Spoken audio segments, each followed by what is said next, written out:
So here are 10 things that nobody is telling you about the stock market. First one, it is a business of buying and selling businesses. A lot of people come into the stock market thinking it is a get rich quick scheme, or basically they are playing the lottery. So you buy a stock, it goes up, you sell it and you make a lot of money in it. Or it's a very risky place where you put a money in and there's a lot of risk and you can lose a lot of money in it as well. But that is not the case. In stock market, what is actually happening is a person is buying and selling pieces of ownership in other people's companies. These are super successful or maybe not so successful companies in India where you're taking a partnership. So if you put a mindset of an investor who's buying a business or investing in a business, then you'll have much greater chance of success in the stock market rather than just thinking of it as a pastime activity or a cash machine, right? So if you keep the same level of seriousness as a venture capitalist would do, who's putting in millions of dollars in funding in a maybe unknown or known company, if you use the same mindset, you will make some serious money in the stock markets. Point number 2, you can also make money from the stocks which are falling in price. Now, a lot of the people think that in the markets there is only one way to make money, which is to buy a stock at a lower price and sell it at a higher price. But in the markets there is a second method which is known as short selling, where you actually profit from a stock which is falling down in price. I have made a separate video on short selling. You can go and check it out and make sure you're covered in both directions of the market and make consistent money from it. Point number 3, TV channels do not make you rich. Now, there is an unsaid rule in the stock market that the moment you start investing, you should start flipping through channels and constantly stay glued to the different pieces of information and experts that are coming on the TV. And it almost becomes an addictive activity. But the truth is that you cannot become a successful investor if you're constantly watching television. The TV channels are supposed to provide you with market information, but their job is not to make you a market expert, or they will not give you knowledge or courses which will make you a better investor. Imagine if you're watching Harsha Bhogle on television, he's telling you about cricket. You can learn a lot from Harsha Bhogle as far as cricket is concerned, but if you want to learn to actually play, you will go to a proper cricket coach who's actually played in the first class cricket level. So similarly, TV channels will not make you rich. They will give you information related to stock market. In fact, I know some successful investors who don't even watch television at all. They make their own decisions and they continue growing their money without having a cable connection. Point number 4, you can start as low as 500 in the stock markets. So a lot of times people have this confusion that how much money should I start off with? What should be my initial amount to get started? And a lot of brokers will have you believe that you should start with 10,000 rupees, 50,000 rupees, or even sometimes 1 lakh rupees. And that is not true. You can start with as low as 500 rupees because there are companies available at different prices. It could be a 500 rupee company, it could be a 200 rupee company, or it could be a 100 rupee company as well. So as long as you're purchasing one stock of any company, you are an investor and that becomes your amount to start off in the stock market. So not only 500, you can start with lower than that as well.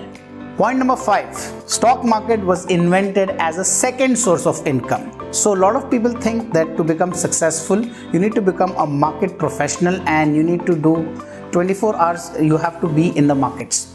And that is not true. The whole system was invented so that people can do their daily work or their jobs or businesses in a separate field and make their money work for them in a passive way. So stock market was invented for investors who are not actively running a business, just providing capital to a business. That's why as a structure itself, it will not help you to become a full-time market professional.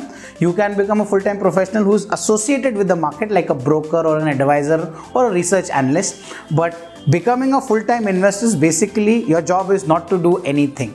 That's why even the government doesn't allow you to put this as a first source of income. Stock market always is under your capital gains income, which is a second source of income. So make sure that you have this clarity. Point number 6, nobody gets rich doing intraday trading. Okay, now this is again connected to my previous point in which I told stock market is not a primary source of income. Similarly, a lot of people think that to become successful you need to trade on a daily basis, or you need to stay glued to the stock market screen 8 to 10 hours a day to become successful, and that is not true at all. In stock markets, most successful and the richest investors have just put in money at the right time and only bought and sold a few stocks in their lifetime.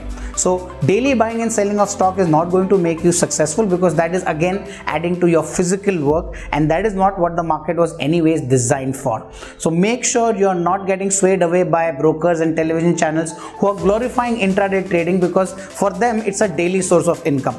But for you, remember, if you can make money daily in the stock market, you can also lose money daily in the stock market. So be careful. Point number 7, markets run on emotions and not logic. Now, what do I mean by that?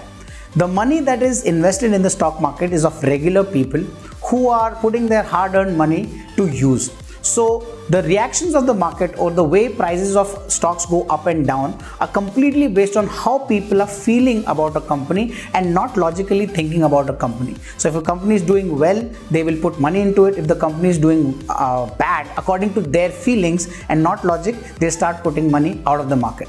A very good example is that recently there was a Korean missile crisis where Koreans threatened Americans that they'll put a missile, or they actually shot a missile at their navy base.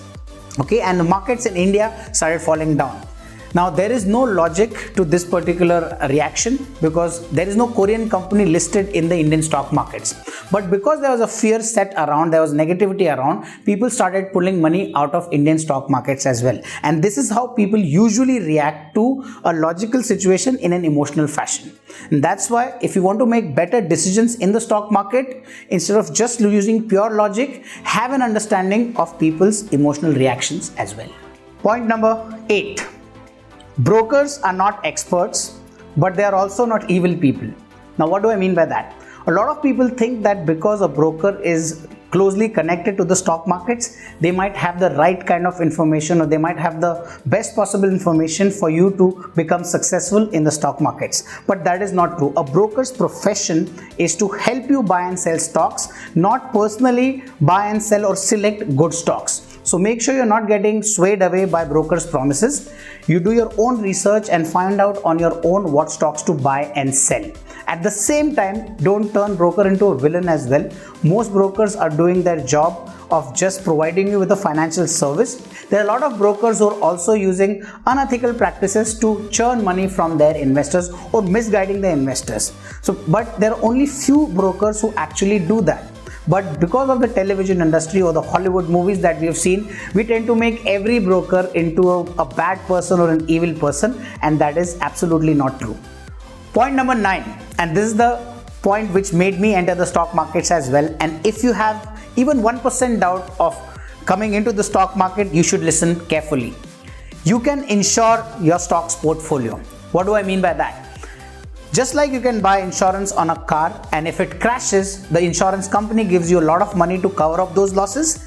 In stock markets, there is a mechanism known as futures and options where you can buy insurance on your entire portfolio. So if the market crashes and you lose a lot of money in your portfolio, which is your group of stocks, you can go to that insurance and claim a lot of money, which you can put back and get back onto your track of stock market financial freedom.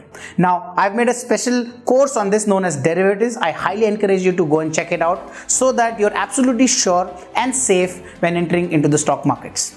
And here's point number 10, which is the biggest kept secret in the financial advisors community. All your investments are drawing value from the stock markets.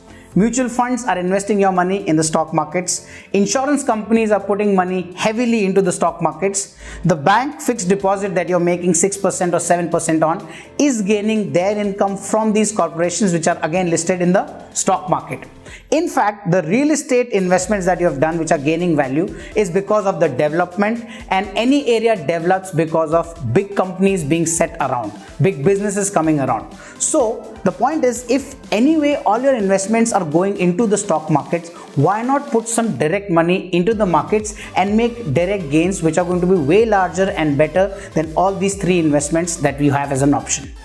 So these were the 10 things that nobody tells you about the stock market. I want you to tell me in the comments which one was the one that was the most shocking to you. At the same time, if you have any questions or doubts related to any of the points, please put it in the comments. I would answer them personally or try to make a video related to it. And all the resources otherwise have been put in the links below. So make sure you check them out. And don't forget to subscribe to this channel and share it with your friends so that we can continue to bring you new videos related to the stock markets.